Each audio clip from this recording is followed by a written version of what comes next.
H4 Telugu news కి స్వాగతం. నేను సంధ్య. ముందుగా ముఖ్యాంశాలు. పూరి రత్న భాండాగారం రక్షణగా కింగ్ కోబ్రాలు తెరవడానికి జంకుతున్న అధికారులు.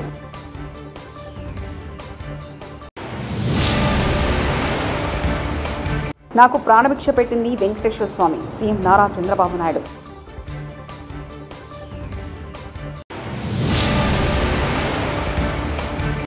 యూకే మాజీ ప్రధానితో లోకేష్ దంపతుల భేటీ.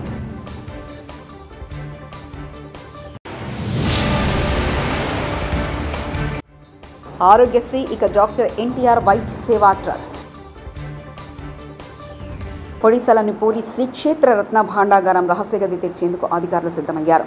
ఆదివారం ఈ రహస్య గదిలో ఖజానాను బయట ప్రపంచానికి చూపించనున్నారు.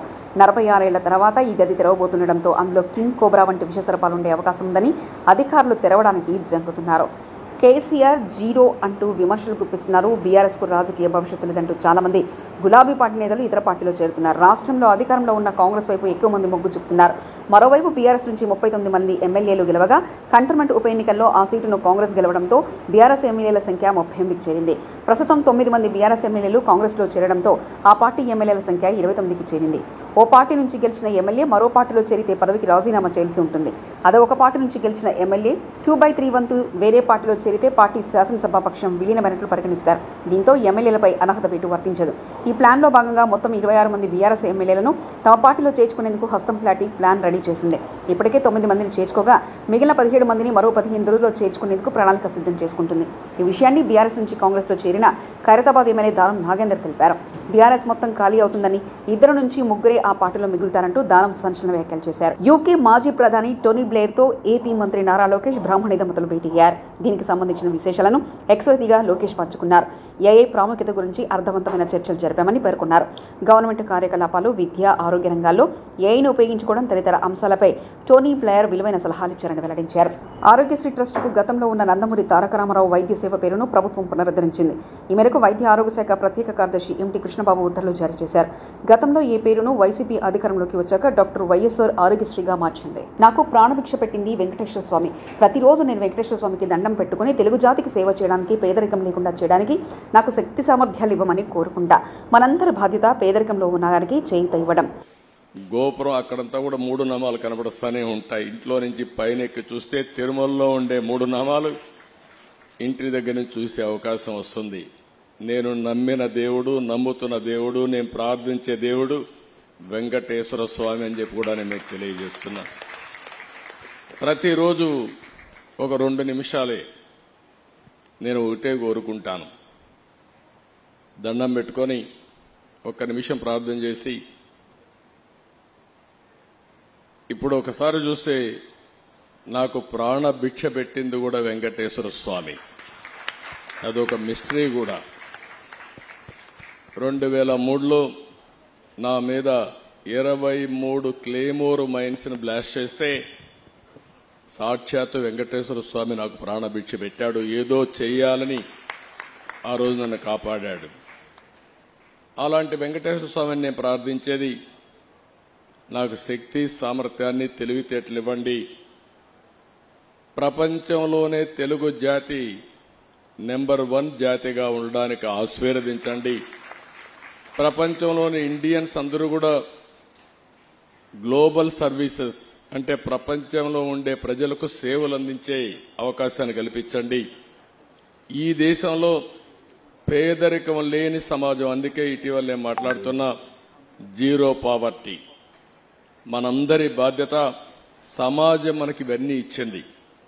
ఈరోజు నేను ఒక ముఖ్యమంత్రిగా ఉన్న రమణ గారు former chief justice of India అయినా, లేకపోతే వేదిక పైన ఉండే పెద్దలు కొంతమంది మంత్రులైనా, ఇక్కడికి ఉండేవాళ్లు వివిధ రంగాల్లో బ్రహ్మాండంగా రాణిస్తున్నా, ఇది మనకు సమాజమే ఈ అవకాశం ఇచ్చింది.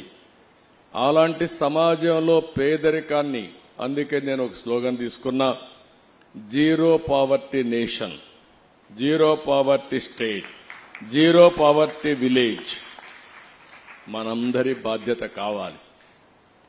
సంపద కొంతమందికి పరిమితమై పేదవాళ్లు పేదరికంలో మగ్గుతా ఉంటే అది మంచిది కాదు. ఈ విషయం మనం గుర్తుపెట్టుకోవాల్సిన అవసరం ఉంది. కొలనుకొండలని హరే కృష్ణ గోకుల క్షేత్రంలో సీఎం చంద్రబాబు పూజలు. క్షేత్రంలో వెంకటేశ్వర స్వామి ఆలయ నిర్మాణంలో భాగంగా గర్భాలయంలో అనంతశేష స్థాపన కార్యక్రమంలో పాల్గొన్న సీఎం చంద్రబాబు సుప్రీంకోర్టు విశ్రాంత ప్రధాన న్యాయమూర్తి జస్టిస్ ఎన్వి రమణ, అక్షయపాత్ర అంతర్జాతీయ అధ్యక్షులు మధు పండిత్, మంత్రులు, స్థానిక ఎంపీ పాల్గొన్నారు. మూల విగ్రహాన్ని అత్యంత పవిత్రమైన గంగా, యమున, గోదావరి, కృష్ణా జలాలతో అభిషేకించి ఆ స్థలాన్ని అయోధ్య, మధుర, మాయా, కాశీ, కాంచి, అవంతిక అలాంటి మోక్షపురి అయినటువంటి పవిత్ర క్షేత్రానికి తీసుకొచ్చిన పవిత్రమైన మట్టితో ఆ క్షేత్రాన్ని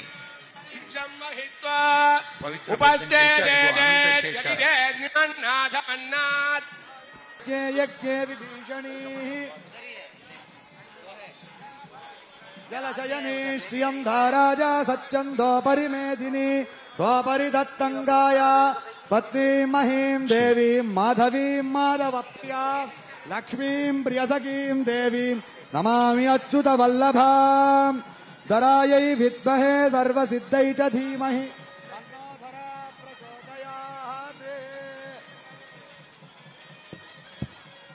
తన్నో ధరా ప్రచోదయాత్. సువర్ణరజసస్రజాం చంద్రాం హిరణ్మయీం లక్ష్మీం జాతవేదో మమావహ స్వాం మమావహ జాతవేదో లక్ష్మీమనపకామినీ శ్రీసూక్త పురుషానహం అశ్వపూర్వాం రథమధ్యామత్తినాథ ప్రబోధిని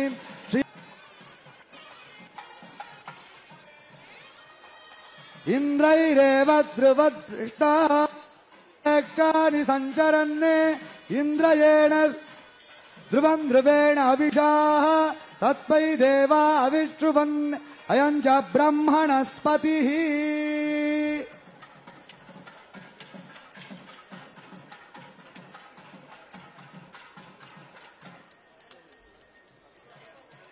ఓం ఆదిశేషాయ విద్మహే విష్ణుతల్పాయ ధీమహి తన్నో అనంత ప్రచోదయాత్.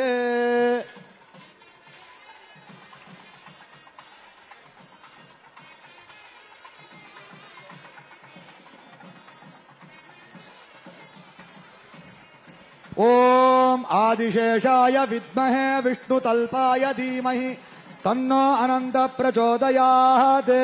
ఓం నమో విద్మహే విష్ణుతల్పాయ ధీమహి తన్నో అనంత ప్రచోదయాత్.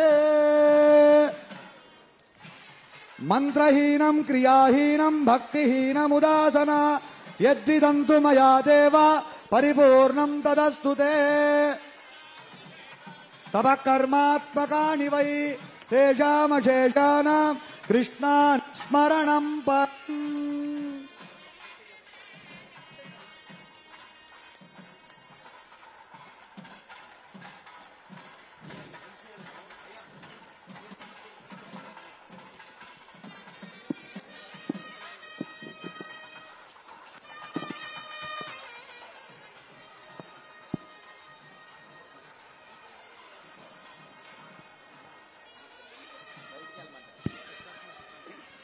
అదిగో అనంత శేష స్థాపన జరిగింది.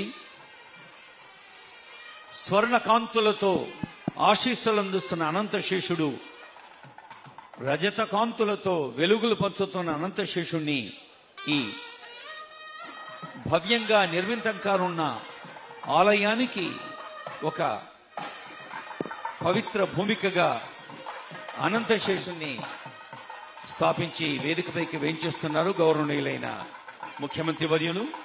జూబ్లీహిల్స్ పెద్దమ్మ తల్లి ఆలయంలో శాఖాంబరి ఉత్సవాలు వైభవంగా జరుగుతున్నాయి. వేడుకల్లో భాగంగా ఆలయాన్ని వివిధ రకాల పండ్లు, కూరగాయలతో అందంగా అలంకరించారు. అమ్మవారిని దర్శించుకోవడానికి వేల సంఖ్యలో భక్తులు తరలివచ్చారు. అమ్మవారి భక్తులకు శాఖాంబరి రూపంలో దర్శనమిచ్చారు.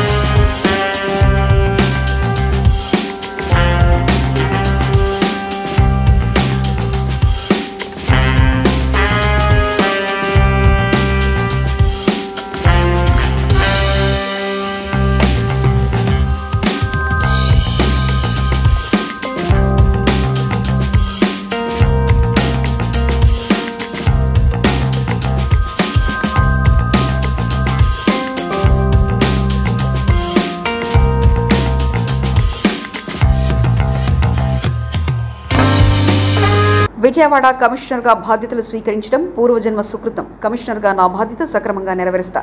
ప్రజల్లో నమ్మకాన్ని, భరోసా కల్పించాల్సిన బాధ్యత తనపై ఉంది. వినూత్న రీతిలో పోలీసింగ్ నిర్వహిస్తాం. నగరంలో ట్రాఫిక్ సమస్య పరిష్కారంపై దృష్టి పెడతాం. ఫిర్యాదుదారుల్లో నమ్మకం కలిగించేలా చర్యలు చేపడతాం. సిటిజన్ పోర్టల్ ద్వారా ప్రజలు తమ ఫిర్యాదులు తెలియజేయవచ్చు. గ్రివెన్స్ సెల్ను మరింత పటిష్టం చేస్తాం. మహిళల భద్రతా విషయంలో ప్రత్యేక దృష్టి పెడతాం. సీసీ కెమెరాల పనితీరును మెరుగుపరుస్తాం. డ్రగ్స్ మహమ్మారిని తరిమి కొట్టేందుకు అందరూ సహకరించాలి. ఉమెన్ మిస్సింగ్ కేసులను సాధ్యమైనంత త్వరలో పరిష్కారం చేస్తాం. గంజాయి డ్రగ్స్ నివారణ చర్యలు తీసుకుంటాం. డే అండ్ నైట్ బీట్స్ మరింతగా పెంచుతాం. సైబర్ క్రైమ్ విషయంలో వినూత్న రీతిలో ముందుకెళ్తాం. 200 మంది సిబ్బందిని సైబర్ కమాండ్స్గా నియమిస్తాం. రోడ్ సేఫ్టీపై దృష్టి పెడతాం. కమ్యూనిటీ పోలీసింగ్ అమలు చేస్తామంటూ తెలిపారు.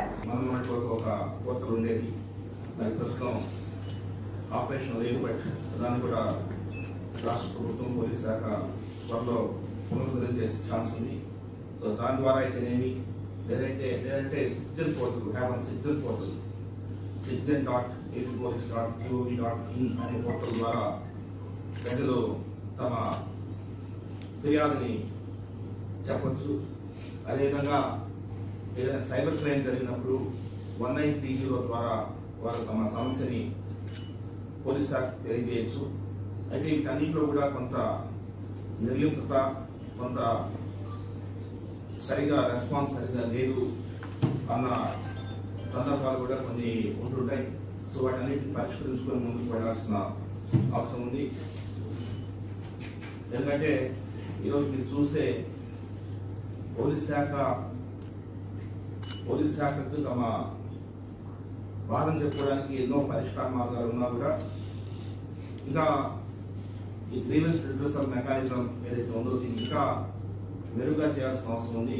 దాని మీద ప్రత్యేక శ్రద్ధ తీసుకోవాల్సిన అవసరం ఎంతైనా ఉంది.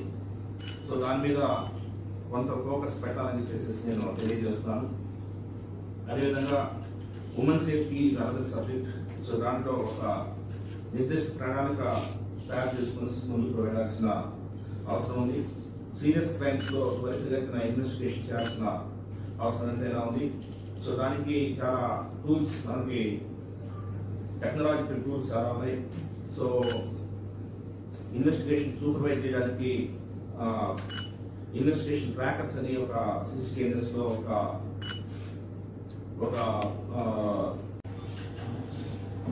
బెజవాడ కంట్రోల్ మా సిస్టంతో ఈరోజు విజయవాడ నగర పోలీస్ కమిషనర్గా బాధ్యత చేపట్టడం నా పూర్వజన్మ స్ఫూర్తిగా భావిస్తున్నాను. ముఖ్యంగా ఈ మంచి అవకాశాన్ని నాకు కల్పించిన గౌరవ ముఖ్యమంత్రి గారికి, అదేవిధంగా డీజీపీ గారికి నా హృదయపూర్వక ధన్యవాదాలు తెలియజేసుకుంటూ, ముఖ్యంగా విజయవాడ అనేది ఆంధ్రప్రదేశ్ నడిపుతున్న రాజధాని ప్రాంతంలో ఉన్న ఒక కమిషనరేట్ కాబట్టి ఇక్కడ పోలీసింగ్ అనేది. మెదక్ అల్లాదుర్గం మండలం గొల్లకొండ తండవాసులు నెల రోజుల నుంచి విద్యుత్ సమస్యలు తలెత్తుతున్నా పట్టించుకోవడం లేదంటూ వారు ఆగ్రహాన్ని వ్యక్తం చేస్తూ నేషనల్ హైవేపై బైఠాయించారు. దీంతో భారీగా ట్రాఫిక్ జామ్ అయింది. కరెంటు కోతల విషయంలో పలుమార్లు అధికారులకు విన్నవించినా ఫలితం లేదన్నారు.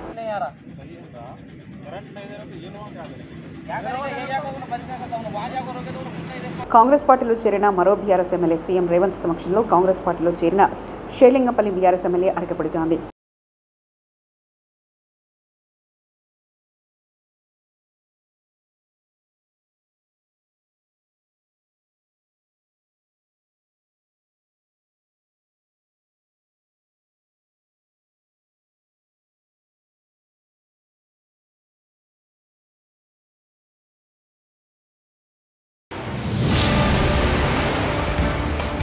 పూరి రత్న భాండాగారం రక్షణగా కింగ్ కోబ్రాలు తెరవడానికి జంకుతున్న అధికారులు.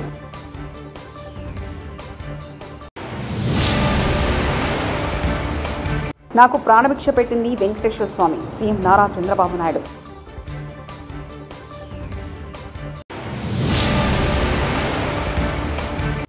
యూకే మాజీ ప్రధానితో లోకేష్ దంపతుల భేటీ.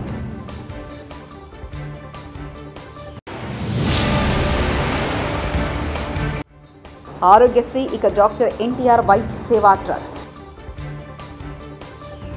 TS4 తెలుగు న్యూస్ ఇంతటితో సమాప్తం. చూస్తూనే ఉండండి TS4 తెలుగు ఛానల్.